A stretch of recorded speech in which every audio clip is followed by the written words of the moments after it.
All right. It's Spec Sheet. I'm Michael. He's Curtis. You know, that intro with the transition from the music video to us and all of that, Curtis and I worked that out for about 30 minutes prior to the air of the show tonight. A lot of things had to go just TikTok perfect for that to play out as professionally as it just did. And I would say, your levels are low, it seems to me. And when I was listening to the last show we did, they were low then too. Yeah, it probably doesn't help I don't know if you heard though. the last show, the recorded one we did. If you happen to have listened to it, right away it jumped out at me just how different the volume levels were. But at the time, see, this is something about Restream I'm not too crazy about, because we don't really get to monitor air. We don't get to really monitor what the listening audience hears. We only get to hear what Curtis and I are sending to each other. That's what worries me too, is if it's doing anything to boost levels to, for us, but it's not doing it in the recording. We don't know that. And this week is probably worse just because my voice is lower. I've got my radio voice this week. Well, don't be afraid to bump your levels up a little bit. I just did. There. Okay, good. So anyway, it's the Spec Sheet. I'm Michael. He's Curtis. Take a look at our website, specsheet.tech. There's all kinds of stuff there. Not really, but any of the links that might be pertinent to you as it relates to this show certainly are there, including our links to other streaming platforms, including Rumble, which we're streaming on tonight. We verified first time that. We got it to work. Yeah, that's Yes. actually true. It is the first time. So let me ask you this. Rumble is not official. Okay, we use something called Restream, which allows Curtis and I to connect to one central location, and then from there it streams us out to numerous platforms simultaneously. But to my knowledge, Rumble is not officially supported by Restream, is it? Right. So I'm using their RTSP or RSTMP. Oh, that's right.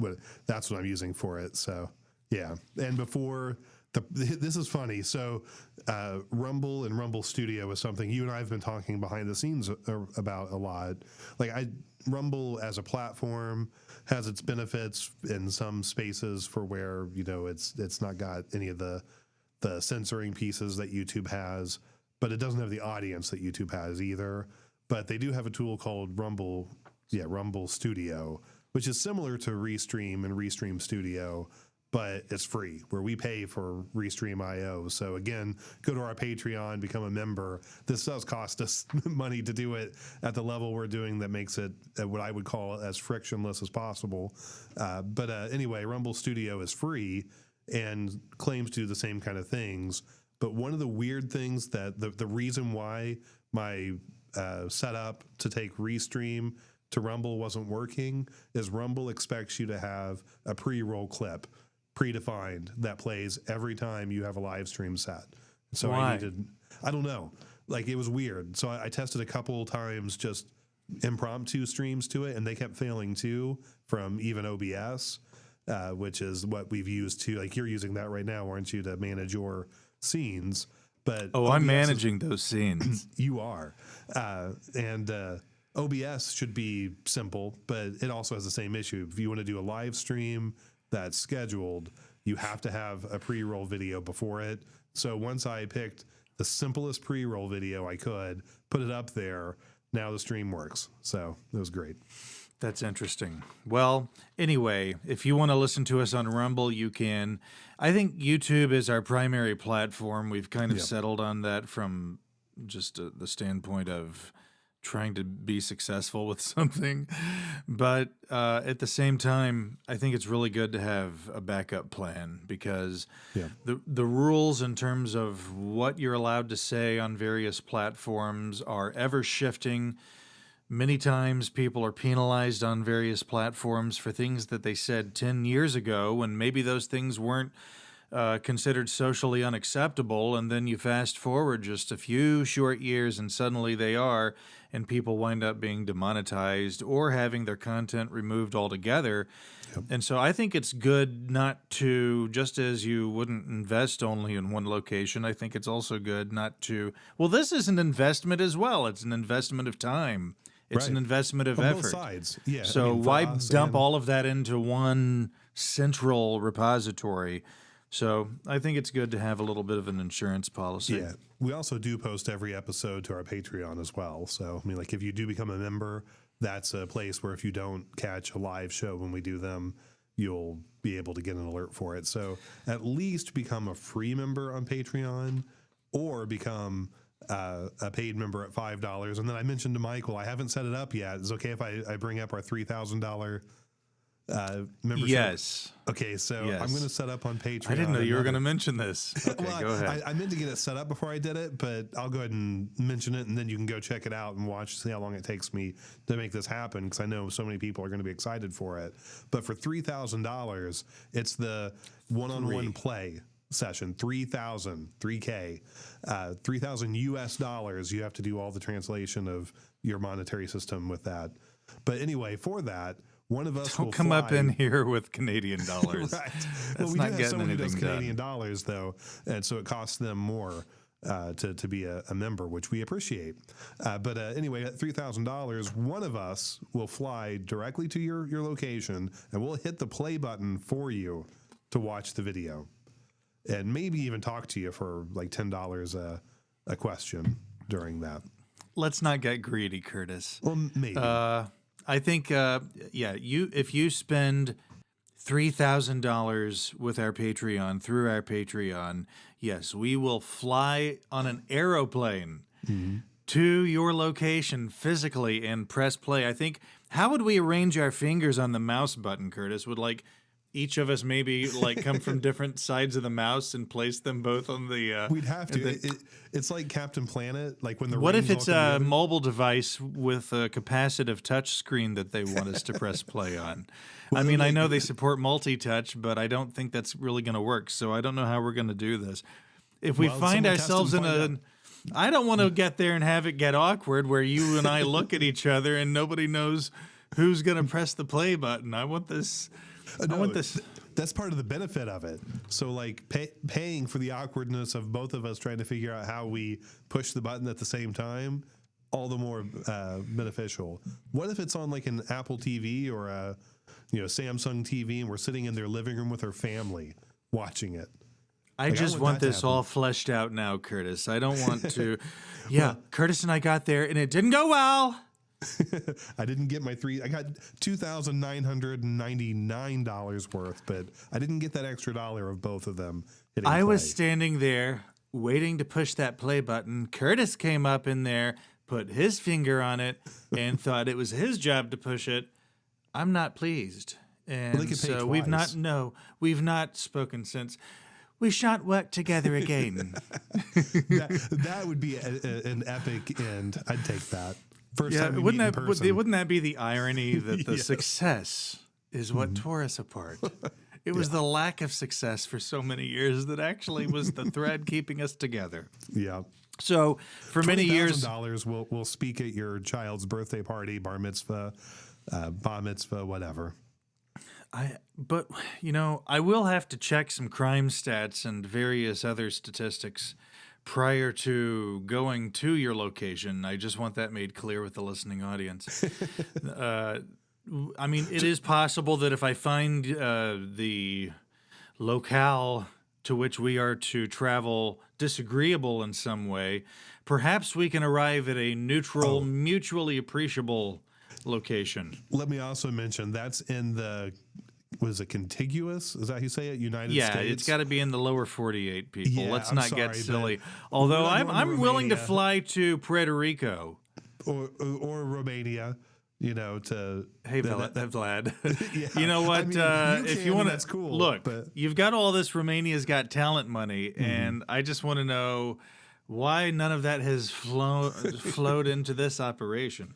can you imagine the deal that would be on his part? Like, pay the $3,000 just to see that it cost us like $15,000 to get there, and Oh, I don't think it would cost that. How much do you think a flight to Romania would cost? I'm thinking about all of the legal challenges against you and how hard it would be for you to leave the U.S. without lawyers. But maybe I'm wrong. Why? Why would we need to go to Romania? Oh, okay. I thought you joking. meant specifically. Oh, you mean me as an individual, not Yeah. because I thought you meant Romania. It's like no. I mean, Ukraine is the problem. What are you talking about? Yeah. Let's just go with that then. Okay, I liked my so direction better, but But yours is funny too. 3Gs. We're going to come press that play button, baby. Sign right up. That's right. So for many years, Curtis and I have been developing a web browser called FireFub. And we have, for many years, been making promises to the listening audience with regard to the features they could expect to see in FireFub. Some of this, okay, all of it has failed to come to fruition, if I'm being totally honest with the audience. We've gotten absolutely nothing done. But that's part of the feature set, though. Well, it was, but I think we've had a philosophical change in that Curtis and I have decided it is time to bring FireFub into reality. It is time to make FireFub something tangible that you can appreciate. Look, there are I think, a dearth of web browsers that will appreciate the end user in the ways FireFub does, or will at least, as evidenced by this feature list that Curtis and I are going to present to you. This is a list of the features that are coming your way in the browser FireFub. I want to say it again, FireFub. That's the name of this browser. It's going to just set the world on fire. It's based on Firefox, by the way. It relies on the open source aspects of the Firefox code. And Curtis, what did you want to say? Oh, that expect at some point in the near future that we're going to create our own GitHub open source community around this. We're looking for people to actually submit. After you hear this feature set that we're going to present, like our beta version of it will be open to the community to submit pull requests for. So it's not like it's just the two of us. This will be a community effort. There are, and I've laid out in this feature list some of the architecture of the development team behind FireFub. Some of that, not in great detail, but to a minor extent, some of that is laid out here. So, for instance, FireFub uses the industry standard minimum of 2.5 gigabytes of RAM at all times on federal holidays, but not on Christmas like most FireFub competitors. That's the FUB difference. So at all times, FireFub will use a minimum of 2.5 gigabytes of RAM on federal holidays, that is, but not on Christmas, because we're not going to jerk you around like other web browsers do. All images loaded in FireFub are displayed with color inversion by default, but this option can be changed in settings. But here's the thing, though. Our browser prioritizes security, so in order to change this inversion setting, a permission key must be entered when changing this setting, and it can be requested from the FUB dev team in writing. A permission key. You're going to need a permission key if you want to go in there and start monkeying around with our settings. Is it a unique key, or does the same key work for everybody? Look, you start spreading that key around, we're going to get a little upset with you here at the FUB dev team. So I have to say, the very first one, there's some crossover of our features, but I really like the image inversion. Well, you know, that feature, I knew there was a little crossover with the items on your list because you hinted at that when you mentioned it to me a few days ago, and I thought, oh boy, that's when I got the idea that as I'm reading this list, I want you to tell me the features that are coincidentally, just naturally, inherently also on your list, or at least related to the features I'm listing here. Yeah, I'll save my description of it, but yeah, there's crossover there for sure. Here's another feature we're really excited to include in FireFub. When profanity is typed into FireFub in any context, the browser will dump all memory and relaunch. Profanity keywords, that list is going to be regularly updated and broadened by FUB devs. Let me tell you something. If you walk into an adult beverage establishment and let someone know you're a FUB dev, I want you to know something. You're going to need a pallet of Bounty towels at the end of that evening, my good friend. No, we need black T-shirts with white text that has hashtag. What was it again? FUB dev. FUB dev. FUB dev. Okay, yeah, yeah. Somebody make that sent to us. The F and D are capitalized. How about just the D and not the F? So it's like camel case. Firefub refuses to launch if no TPM infrastructure is detected. And this is sort of, it's a tip of the hat to Microsoft with their Windows 11 feature set, which, by the way, the trusted platform module, that entire platform, that entire architecture has entirely been compromised. It is useless now. Did you know that, Curtis? No, but I believe it. I mean, like in an enterprise setting, which there already were options to do the same kind of thing, but setting it on the CPU level was interesting, but not for consumers. But no, so what happened with it to make it compromised? I don't remember the story, but maybe we can look into that at some point during the show here quickly. But and there may be people listening who don't know what a trusted platform module is. But long story short, it's a chip on the motherboard of modern PCs and it provides some form of encryption to validate when you're starting the machine that the bootloader is legitimate and that the machine hasn't been hijacked. Would you say that's at least directionally accurate, Curtis? Yeah, and I guess you're right that it has been compromised because there's I can think of 3 different apps you can get right now that you can install that will bypass that with just putting some software on your hard drive to emulate it. So you're right. It has been compromised. It did not do what it was intended.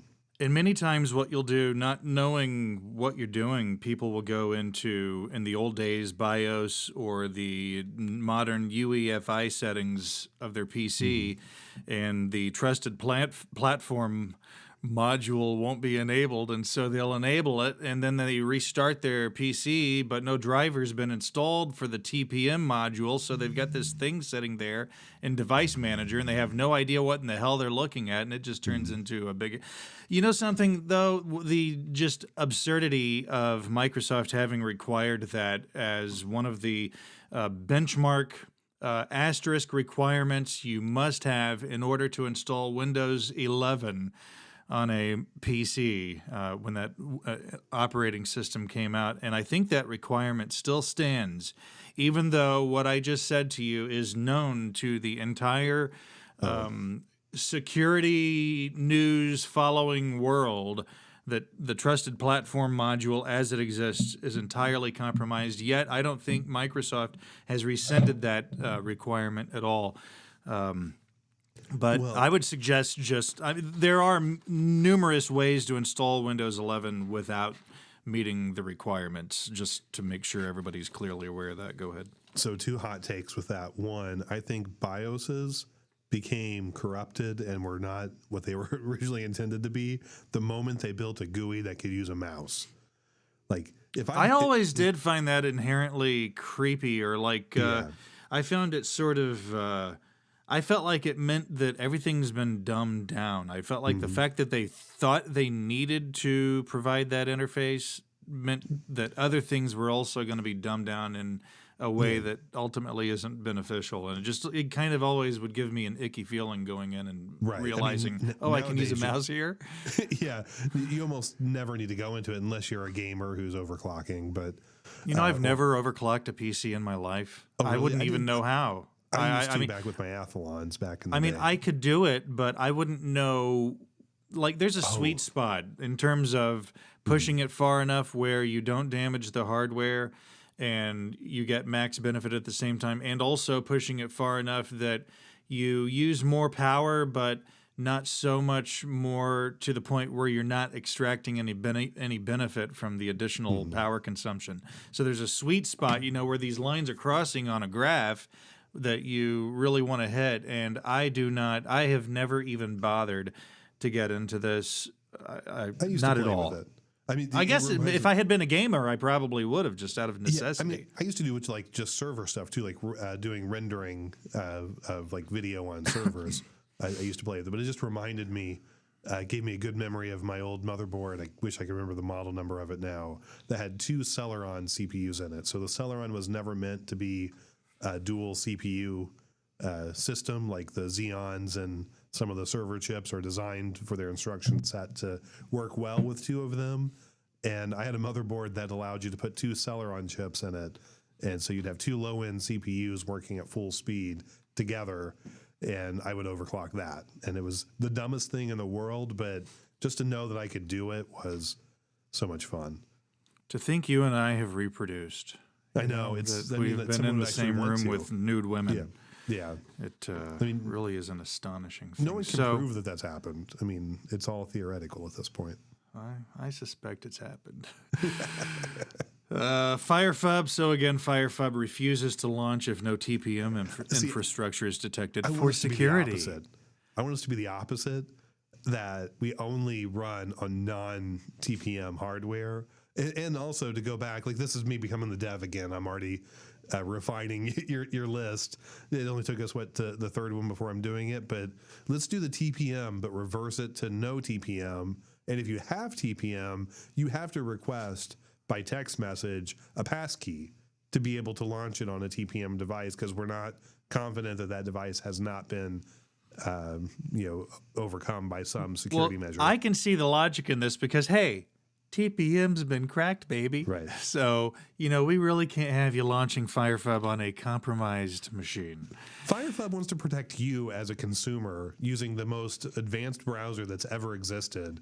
Therefore, we don't let you run on industry standard TPM equipment because we know it's been compromised. Therefore, text FubDev today to get a passkey to boot your machine. A FubDev. There's so many everywhere. Just text one of them. Just text one. Text your closest one. Go on Facebook, type in FubDev, and we'll find the one closest to you to send you a text. Is there a Walmart Supercenter near you? Then there's a FubDev near you. Just stop it. This is not difficult. Good Lord. You're on the subway, you look around, there's at least 3 FubDevs. Would you let the boy talk to a FubDev? Okay, next item. I need a drink now. Yeah. Yeah, I apologize if I disappear from video regularly. If my cough is not fun. Hopefully I hit. This is a good one. My voice will come back. If no CD DVD drive is detected, FireFub regularly alerts users of this oversight.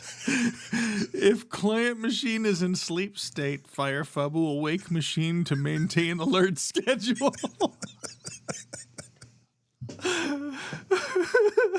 It just tells you, hey, it doesn't tell you why it's a problem. There's just no CD drive here. Right. I checked for CD drive. It did not exist. Just wanted to let you know. Hey. You're browsing around. Look, maybe you weren't noticing because you were busy. There's no drive on this goddamn machine. Can it follow up by telling you that there are USB ports? It's going to wake the damn machine up. That's part of our energy management system. You pay for that electricity. You should get to use it. Therefore, we let you know. All right. Yep. That's a good one. Okay. So I didn't have crossover with that, but it's a different. Yeah, I think you did. There was another one you gave me a hint about, and I think it was related to that. Here's the next one. Resolving .info and .biz domains will cost only 1 FUB coin per instance.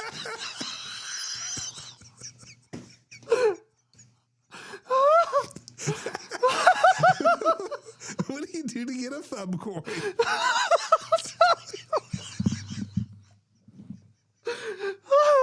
There's a process.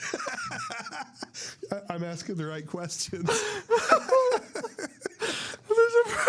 I just spit all over my expensive Macintosh. FUB coins. FUB coins can be purchased from the FubDev team using the popular Vertcoin cryptocurrency, or by mailing a check or money order to the FireFubDev team in Pueblo, Colorado. Only money orders. Look, you're busy getting all these brochures from the government from Pueblo, Colorado. While you're at it, get some FUB coins. Mm-hmm. That's all we're trying to tell you. I mean, my grandma always told me that, when she would get money, she would put it in something safe and secure like a FUB coin. Okay. Government bonds? No. FUB coin. Users You know, you listen how absurd that sounds, but that absurdity has been accepted by people in the mobile gaming sphere. Oh, yeah. I mean, that is exactly that. Yeah, Mobile I mean, gaming is exactly what I just described. It's been ruined. You know, something I remember when in like 2010 or 2011, in-app purchases were announced. It was either on the App Store on Apple iOS first, or it was an Android thing first. I don't remember. But when in-app purchases were announced, I remember various tech talk shows that I was listening to at the time having orgasms all over themselves about how cool this was, not realizing what in fact has really happened here is just that everything that you loved that was free and cost a moderate amount of money, maybe wasn't free, but it was a moderate amount of money that it cost, has now just been screwed. It's now been destroyed. There are now retro games from the 90s that have been ported to mobile platforms. These retro games are available for purchase for a PC for under $5. But if you play the game on mobile platforms and you totally and completely pursue the process entirely through their coin system, it ends up costing you something on the order of $150 to complete these games. Mobile gaming has been ruined. But the absurdity of FUB coins and only being able to resolve .biz and .info TLDs if you have an appropriate number of FUB coins, the absurdity of that has been accepted in mobile gaming. And so these people were all orgasmic about these in-app sales. All it got them was coins in every game they liked. Yeah. Like that's the microtransaction thing too that drives me crazy in games. It's like, all right, no thank you. Number 7, users are allowed. Being on video, like this massive fear, I go to blow my nose and I miss something and I share with the viewing audience something gross. Sorry. Look, so if that happens, I'm okay with the pre-apologize. audience coming to the realization that we're just real people, you know? Yeah. We live and breathe just as you. Your germs Number are my 7. germs. Users are allowed only one download of FireFub per month. An intricate and proprietary but experimental digital rights management system ensures compliance. One's for family. One's for iPhone. Let's go with that. Per home. Somehow it manages to know It this. knows. FireFub automatically sets users' startup page to the website of a random U.S. senator. FireFub is encouraging civics. Startup page can be modified using a permission key. We've already gone over how to acquire a permission key. When FireFub shares user data with advertisers, advertisers will not be charged for this data. FireFub will not profit off of its users. And then twice per month, FireFub will automatically browse to a floppy disk drive for sale on eBay. This feature, due to its importance, cannot be disabled even with a permission key. So there are certain features that we, as the FUB devs, have just come to the conclusion you really have no business tinkering with. And that is one of them. Look, just from time to time, we want you to know what the floppy drive market looks like. I don't know if it's going to be 5.5 or 3 1/4. Are those the sizes of the 768K is 5.5 and the 1.44 is 3 1/4? Well, oh my God! You know something? The first time I had one, the first time I had my hands on one of those 3 1/4 inch 1.44 megabyte floppy drive discs, and I copied a WAV file onto it. I couldn't. It was so weird to me because, like, okay, I copied this WAV file onto it. Now I've taken it out. 2 seconds. Oh, it was really short. Right. But just I was kind of blown away by the fact that I have just essentially created an audio listening medium here, a new one. Like, this is not thought of as audio media. This is as a cassette would be, as a CD would be, as any other physical media of that era would have been.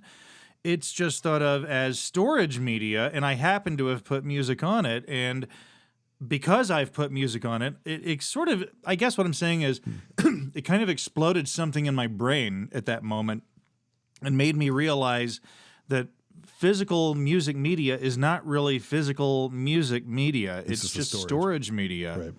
And it gets thought of as music media, but it's just storage media.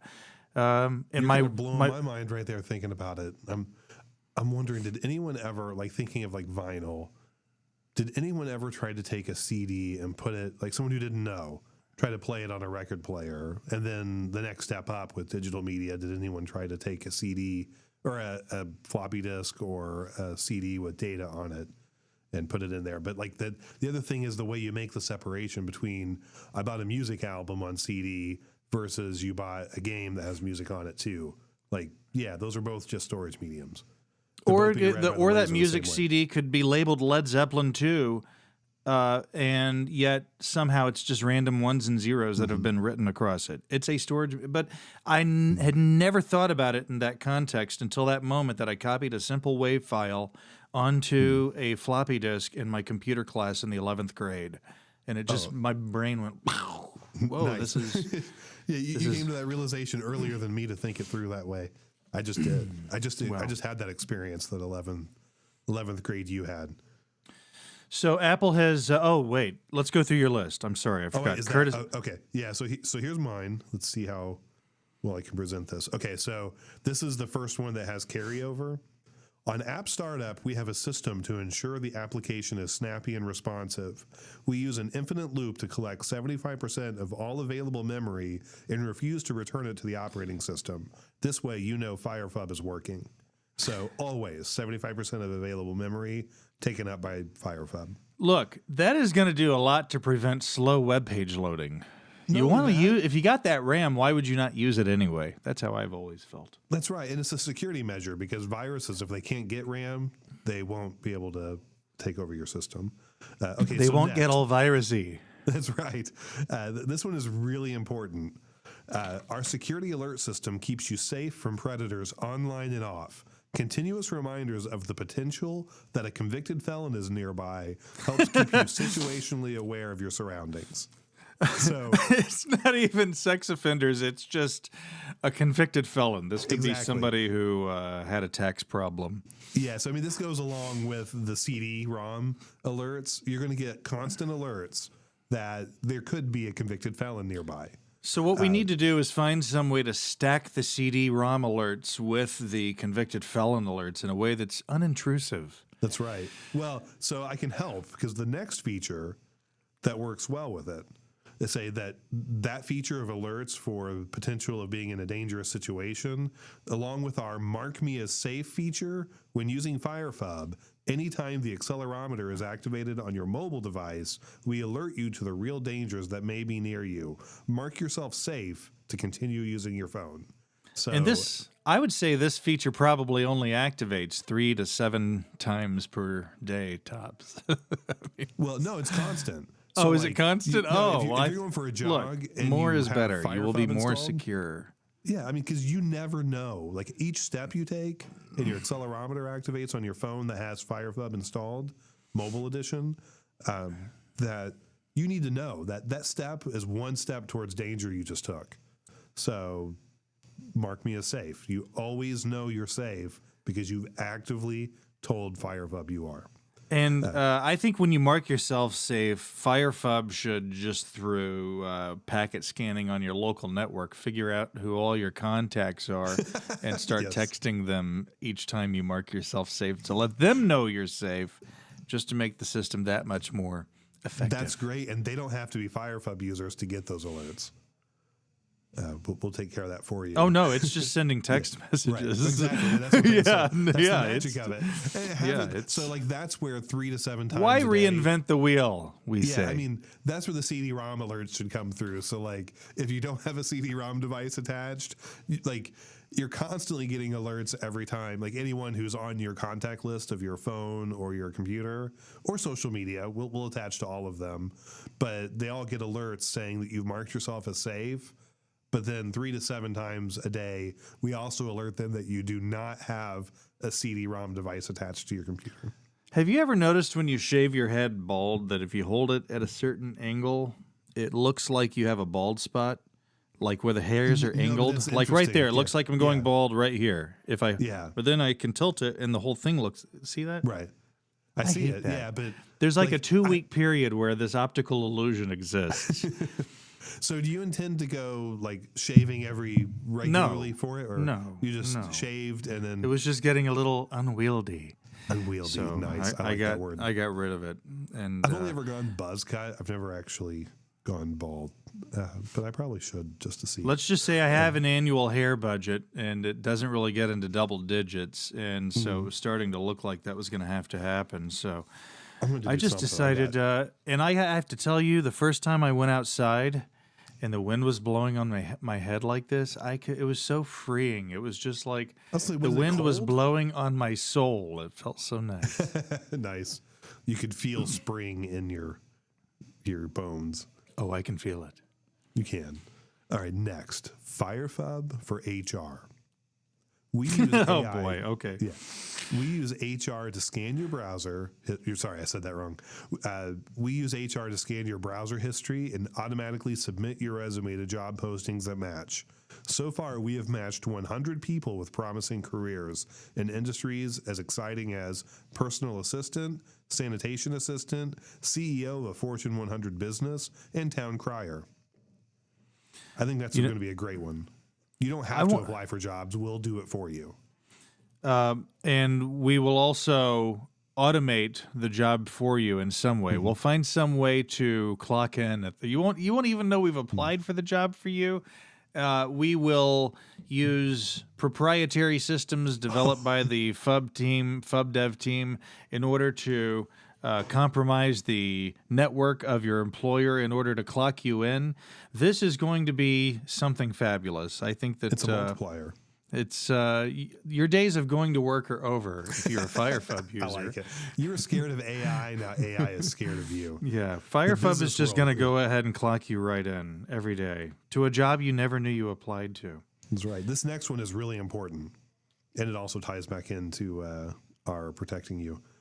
Feeling lonely? FireFub can teach you to communicate with real people from the comfort of your own home or tent.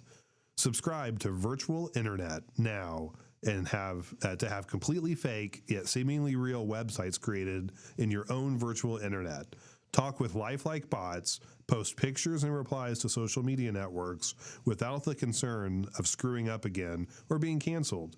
Easily erase your virtual internet with the click of a button, and CIA, NASA, strong quantum encrypted data storage units will be fully erased, and you can start over until you get it right. Perfect for use with our Mark Me as Safe feature. So you can practice being on the real internet with virtual internet. You know, I don't know why that reminded me of this one particular Tim and Eric episode. I know where you're going, because I realized after I wrote it that I was inspired by the internet where it's the internet, but it's on a single CD. Yeah. And it's not even a full-size CD. It's one of those small ones. It's a mini that one, you would awkwardly try to fit into the center of the tray. Yep. And it's got, like, you just start it up. It's a CD-ROM, and it has almost 100 songs to listen to. And it's got some shopping. Now, I don't know how I think it prints your order when you shop, right, and then you mail it. Fax it in, right? Yeah, that's right. Yeah, the internet. I realized that afterwards too, but then I'm thinking that, like, in reality, like, there's so many people who don't interact with real people anymore that they need some practice. But it also ties back into the FireFub for HR, like town crier. That's an important job. How many people on social media are a member of your local community's gossip group, and there's that one person who is constantly fulfilling the role of town crier? Like, now we can know that about you and actually, submit you for that job officially. But then also with virtual internet, you can pretend like you're the town crier and figure out what your tone of voice is. Are you yelling at the clouds? Are you screaming at the roads? Like, what type of town crier are you? I'm thinking that as between the two of us, only one of us is a developer, and it's not me. So I think with this feature, Curtis, your work may be cut out for you. It's going to be a community crowdsourced initiative. You know what? That is actually how all of this should go. You and I should do no work, other than maybe just passing ideas around. But otherwise, so I'll be like the Linus Torvald of this. I'll approve the PRs, but I'll just brutally comment on every one of them saying that this doesn't live up to the standards of FireFub. Okay, so last And one. it This is has probably, standards. Yeah, the most important of my notes on this is modern browsers seem to have cracked the code for what most users would consider a great experience, but we know you feel something is lacking. Our tracking cookies collated 20 or more experiences over the last 20 years, and now we know why the modern web feels so fake. Errors and mistakes. With the Errors and Mistakes plugin, you can make any browser feel like FireFub, even when you can't install the real thing. Each time you activate your non-FireFub browser, a random set of features are made available to your browser. Classics like no vowels on even-numbered dates or incorrect misspellings. It's all there. You never know when or why, but you will know that you are browsing with the most true-to-life FireFub experience. You're welcome. I love the incorrect misspellings because I feel like society's gotten a little bit lazy when it comes to being up on their spelling, their grammar. It's really gotten to the point where I fear for the future of human civilization, if you want my honest truth in this regard. I mean, like, language as a medium is getting scary. Like, so memes translate so much of culture anymore, and So like shortened words. People should not have this crutch constantly showing them the way. They should get the red underline suggesting a respelling, and from time to time it might not be right. Yes. And you just really have to be on top of things.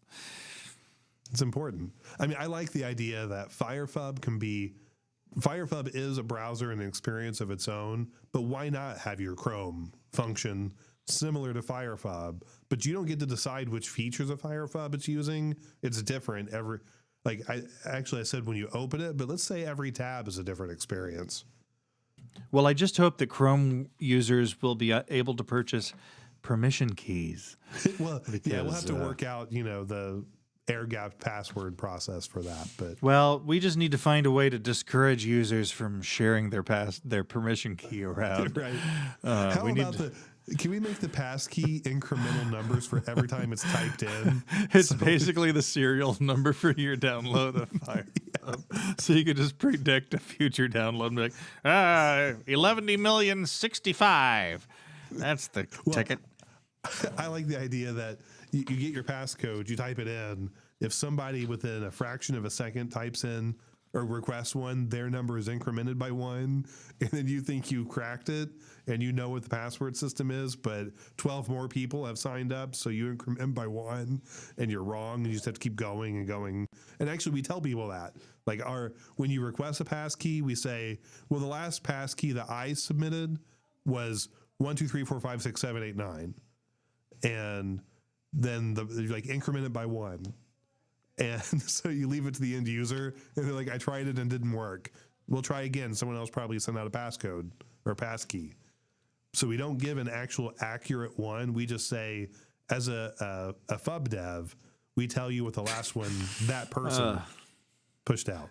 Seeing Can someone use the term FUB dev with a straight face is going to take some getting used to. Yeah, well, I like this addition to the lore you have added.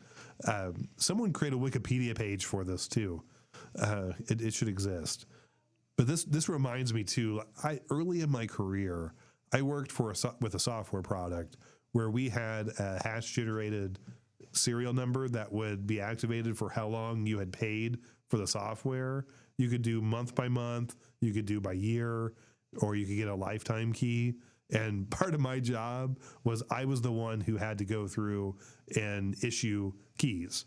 So at the same time of like every month for month to month or 6 month or year clients, I would just get calls like crazy where I have to go into this app, take the key. Were you in Pueblo, Colorado?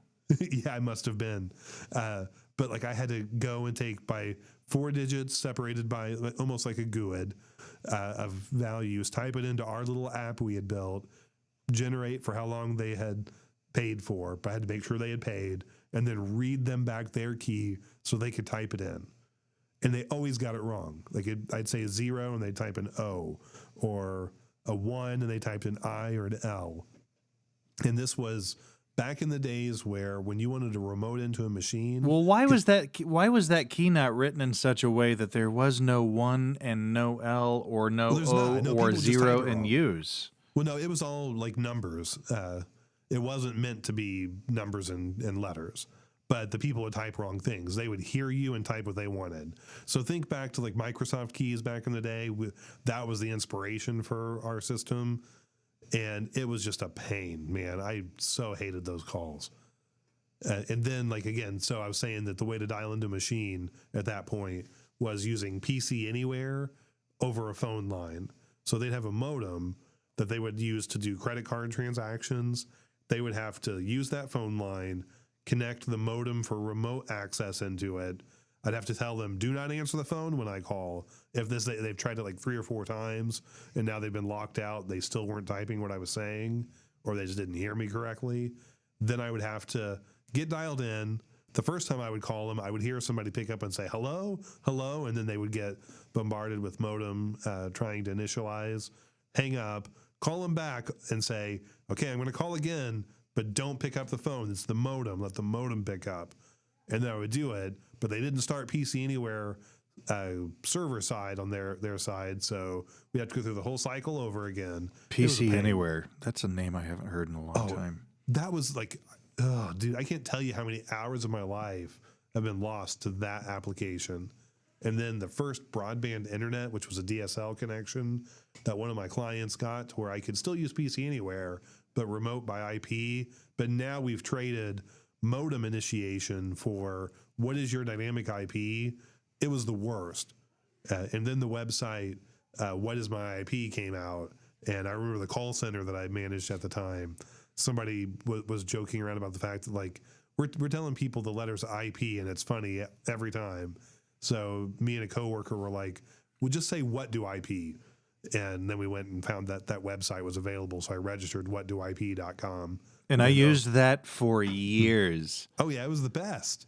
I actually had a back-end service on it that I sold access to. It was the only one that I could remember the domain name of easily. Oh, it was great. Whatdoip.com. Yeah, I used it regularly. I wonder if anyone has that now. Do you have any more on your list? That was it. So my list was shorter, but... Well, there was some synchronicity there, I have to say. And so you can look forward to this. Firefub from Van Dieven Enterprises. Yes. Apple's going to cut off let me go to this here, and then we can do this here. Oh, no, that doesn't work. This does, though. Yeah. Apple's going to cut off third-party app store updates if your iPhone leaves the EU for a month. So, Isn't that great? And I guess this means even people who are European Union citizens are, oh, God, I hate trying to do some of the video production stuff while I'm talking. Even people who are actual European Union citizens who own an Apple device, they're going to leave and come visit the United States, let's say, and if they're gone for more than a month, suddenly their third-party app store, they're just going to cut off the updates. So they'll still have access to the apps that they've installed and access to the updates that have been installed during the course of those 30 days in that buffer period. But man, why is Apple going to this trouble? This is so stupid. Apple can see can't they see the writing on the wall that this is going to happen here too? Why are they even bothering? Yeah. I mean, because they know how slow the legislative system is so far behind technology. But think of how much development time and effort went into putting into place this system that monitors your geolocation and then ties a timer to that, which then triggers a set of circumstances pertaining to App Store accessibility. The development time that was dumped into that was probably, I would like to know how many millions of dollars it cost to put this into place. Here's the irony. It's built because of betting systems. Now that legalized gambling exists in many different states, mobile devices have to have that built into them. So like the state I'm in, Indiana, legalized gambling is available on your phone, but you have to be landlocked within this region. So you mean legalized gambling taking place through apps that you acquire from the App Store? Right. So they've already built the system to reliably know that you're within the geofence of where you are? Because my understanding is that it's really hard to get a VPN to let you circumvent it, at least on your phone, because your phone has GPS as well. So, yeah, I mean, they've already got the system to be able to manage this. And it just tells you how much money is on the table for them to be willing to waste all the money you just said. Actually, yeah, the fact that they are going to this extent illustrates the degree to which they don't want to, which we all, I think, know why. It's because they can make more money in one circumstance and less in another circumstance. But even so, I mean, in terms of it affecting Apple's value as a company, I just can't see that it's going to have that significant an impact on their profitability as a company. I mean, to me, the real threat to Apple's profitability as a company is their lack of innovation and just the stagnation that I see. I think that something is going to happen. I feel like right now Apple seems like this insurmountable thing, but look what's happened to Google recently. I mean, their stock price has taken a hit. There have been various things people are complaining about, and long story short, where Google once seemed like this insurmountable behemoth in search, that's now called into question. No one saw that coming, and now here it is. Well, I think these things happen in numerous regards in tech, and I think something's going to happen with Apple in the course of the next 5 years that nobody sees coming. Will you go out on the record and say that you think Disney is going to acquire Apple in the next 5 years? No, I think Apple's going to be acquired by Uber. So there you go. That would be a fantastic marriage. So yeah, if you leave the EU for more than 30 days with your iPhone, don't even think about trying to update that thing. Otherwise, you are an international criminal. It's really interesting, though, that Epic Games, which was one of the major players as all of this started being debated, the notion of being able to install third-party apps and to have third-party app stores, Epic Games being one of the central figures in that story because they had found a way to bypass Apple's 30% cut. So Apple removed them from the App Store. There was a website, Epic lost, and now here we are. Epic's got their launcher on iOS devices in the EU now. I mean, they won. They won.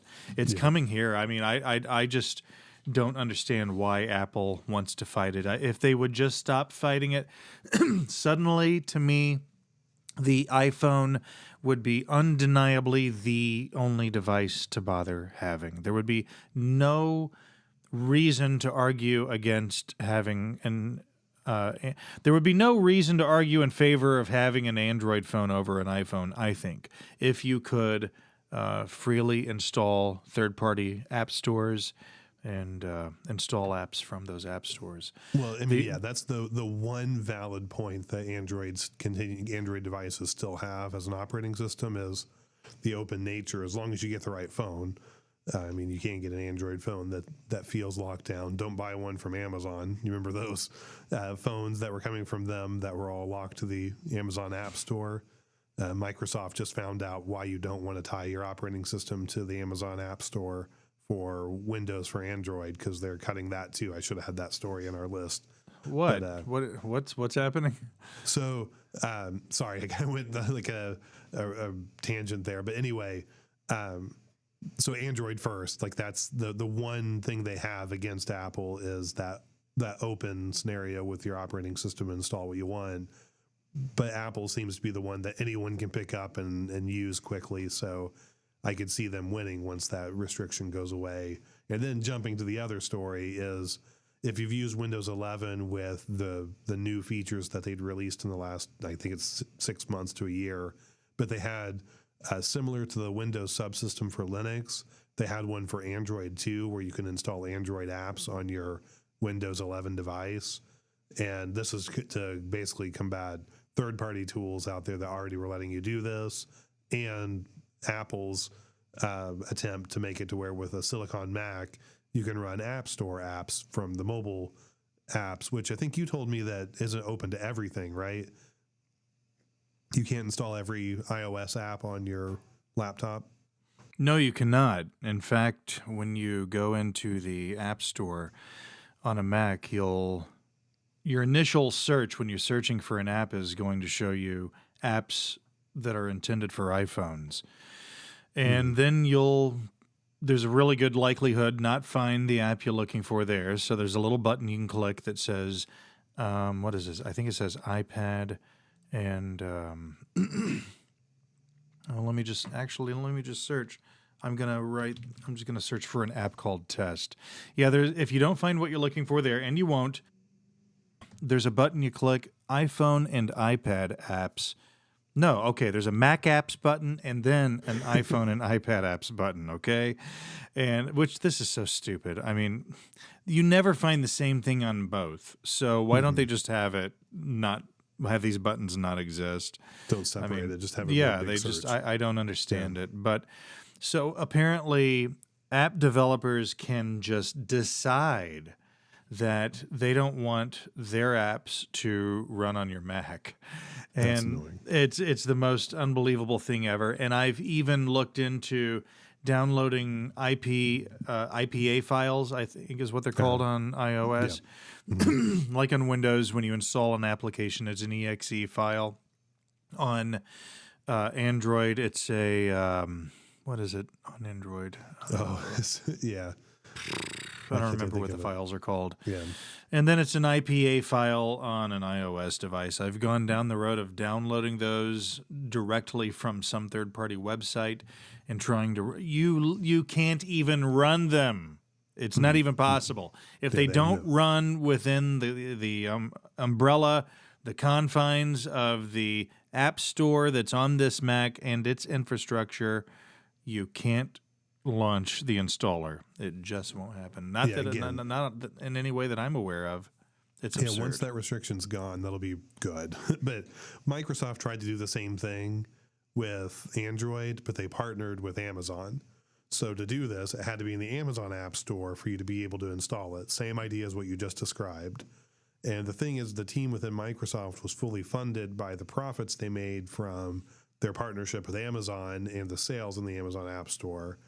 Unsurprisingly, people aren't going to buy apps from the App Store, and not every app is available. Very similar to what you just described. For some reason, Amazon tries to wall their garden of Android apps too, which is frustrating. Like every Amazon Fire tablet that I've had, first thing I do is go install the Play Store on it so I can actually install all the apps I want, or a side loader.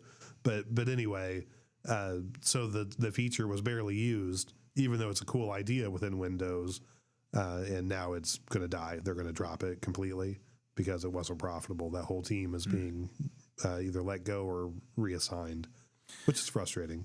Well, I have to say, in getting this Mac, I was so excited because there were several apps that I envisioned myself using on this thing that I was so excited about. I had this idea in my mind that if it exists on the iOS App Store, I can now run it on my Mac. And that is just not true. So if you're in the Windows world and you're thinking about getting a Mac because you love running some particular app on your phone and you've always wished you could have that in the form factor of a computer, well, think again. There's a really high likelihood you cannot do it, and you're going to be insanely disappointed when the time comes. I just want to give you a warning about that. My epic fail in this regard were karaoke apps. There's one particular karaoke app I wanted to be able to install that not going to happen. So anyway, I believe that's it. Right. It's the Spec Sheet. Thank you, everybody, for being here. We really appreciate it, and I would highly encourage you to take a look at our website at specsheet.tech. All of the links that you could care about, they're all there for your perusal, and we'll see you next week. Thank you. Bye-bye.